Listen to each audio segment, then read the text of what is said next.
Welcome back to another technical video. Today we're going to be going through your question, answering it, and hopefully getting you to that solution. Guys, remember to stay just a little bit crazy just like me and get through to that resolution. Now, let's get started.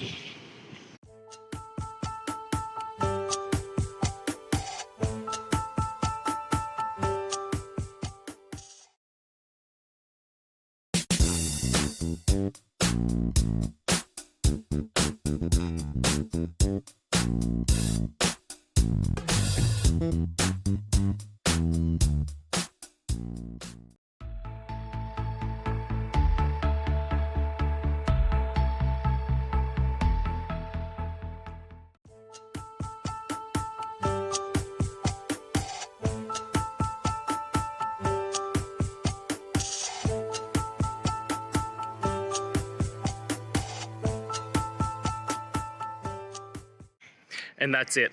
I hope that that's helped find the solution that you're looking for. And if it did, please, I'd appreciate it if you hit the subscribe button. Every time you hit it, it really helps. Now, I'll see you next time you need some technical help. And until then, have a good one.